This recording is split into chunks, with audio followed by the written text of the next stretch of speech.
নমস্কার বন্ধুরা, আশা করি তোমরা সবাই ভীষণ ভালো আছো। বাংলা লার্নিং সহজে চ্যানেলে তোমাদের সকলকে জানাই আন্তরিক স্বাগত। আমি প্রিয়া, আর আজকে আমরা আলোচনা করব বাংলা ব্যাকরণের পুরুষের প্রথম পর্বটি। তো চলো কথা না বাড়িয়ে দেখে নিই আজকের বিষয়বস্তু। আজকের আমাদের মূল আলোচ্য বিষয় হলো পুরুষ। তো প্রথমে আমরা দেখব পুরুষ কাকে বলে বা পুরুষের সংজ্ঞা। যে বিশেষ্য ও সর্বনাম পদের দ্বারা বক্তা, শ্রোতা কিংবা উক্ত ব্যক্তি বা বস্তুকে চিহ্নিত করা হয় তাকে বলা হয় পুরুষ।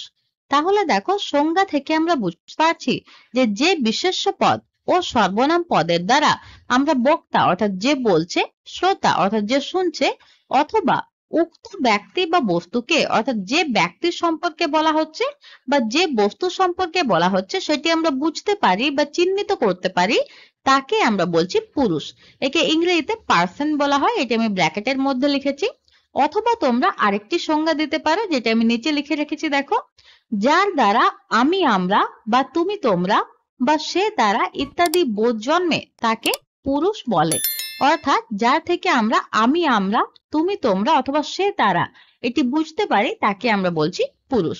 এরপর চলে এসো পুরুষের উদাহরণ অংশে।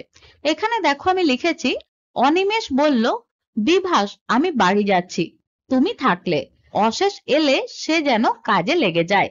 এখানে দেখো আমি, তুমি এবং সে এগুলি দ্বারা কিন্তু পুরুষ চিহ্নিত হচ্ছে। এখানে অনিমেষ হচ্ছে আমি, এবং তুমি হচ্ছে বিভাস, এবং অশেষকে বলা হচ্ছে সে। তাই দেখো এখানে আমি, তুমি এবং সে এগুলিকে বোল্ড করে এবং ব্লু কালার দিয়ে লেখা আছে, কারণ এগুলির দ্বারা পুরুষ নির্দেশ করা হচ্ছে। তো এগুলি পুরুষের উদাহরণ। তো চলো এরপর আমরা পরের স্লাইডে চলে যাই। এখানে দেখো পুরুষের উদাহরণটা আমি আরো একবার লিখেছি, এটিকে আমরা ব্যাখ্যা করে দেখব। অনিমেষ বলল, বিভাস আমি বাড়ি যাচ্ছি, তুমি থাকলে অশেষ এলে সে যেন কাজে লেগে যায়। এটিকে আমরা ব্যাখ্যা করেছি। এখানে তীরের পর থেকে দেখো, উক্ত বাক্যে দেখা যাচ্ছে আমি, তুমি ও সে স্থূলাক্ষরে লেখা, অর্থাৎ এগুলিকে বোল্ড করে লেখা আছে বড় করে, এবং বোঝার সুবিধার জন্য আমি ব্লু কালার দিয়ে হাইলাইট করে দিয়েছি। বক্তা অনিমেষ এর পরিবর্তে আমি বসেছি, কারণ এখানে অনিমেষ বলছে তাই অনিমেষের পরিবর্তে এখানে আমি হয়েছে। শ্রোতা বিভাসের পরিবর্তে তুমি বসেছে, এবং সে বসেছে উক্ত ব্যক্তি অশেষের পরিবর্তে। এরপর দেখো প্যারা চেঞ্জ করে লেখা আছে, অনিমেষ, বিভাস ও অশেষ এক একটি ব্যক্তি নাম। তিন ব্যক্তি নামের পরিবর্তিত সর্বনাম যথাক্রমে আমি, তুমি ও সে, প্রতিটি পুরুষবাচক সর্বনাম। তাহলে এখানে লক্ষ্য করো, এখানে অনিমেষ বক্তা এর পরিবর্তে আমি হয়েছে, এখানে বিভাস শ্রোতা তার পরিবর্তে তুমি হয়েছে, এবং অশেষ এখানে উক্ত ব্যক্তি অর্থাৎ এর সম্পর্কে বলা হচ্ছে তাই এখানে সে হয়েছে। তাহলে এখান থেকে আমরা বুঝতে পারছি যে পুরুষ তিন প্রকার। তো চলো সেই তিনটি পুরুষ কি কি এগুলি আমরা পরের স্লাইডে দেখে নিই। লক্ষ্য করো, এখানে আমরা পুরুষের শ্রেণী বিভাগে ডায়াগ্রাম বানিয়েছি। পুরুষকে তিনটি ভাগে ভাগ করা যায়, যথা এক নম্বরে উত্তম পুরুষ, যাকে ইংরেজিতে বলা হয় ফার্স্ট পারসন, এর উদাহরণ হলো আমি, আমরা। দুই নম্বরে হলো মধ্যম পুরুষ, যাকে ইংরেজিতে বলা হয় সেকেন্ড পারসন, যার উদাহরণ হলো তুমি বা তোমরা। এবং তিন নম্বরে হলো প্রথম পুরুষ, যাকে ইংরেজিতে বলা হয় থার্ড পারসন, এর উদাহরণ হলো সে বা তারা। একটা জিনিস তোমরা মনে রাখবে, যে আমি, আমরা এবং তুমি, তোমরা বাদ দিয়ে পৃথিবীতে যা কিছু আছে সবই কিন্তু প্রথম পুরুষ বা থার্ড পারসনের অন্তর্গত। তো চলো এটি আমরা পরের স্লাইডে ভালোভাবে বুঝে নিই। লক্ষ্য করো, এখানে লেখা আছে, এমন অনেক ক্ষেত্র আছে যেখানে বক্তা, শ্রোতা ও উক্ত ব্যক্তির পরিবর্তিত পুরুষবাচক সর্বনাম আমি, তুমি ও সে এর উল্লেখ থাকে না। প্রথম পুরুষ হিসাবে বিশেষ্য পদ ব্যবহৃত হয়। এর একটি উদাহরণ আমরা দেখে নেব, যেমন অংশে।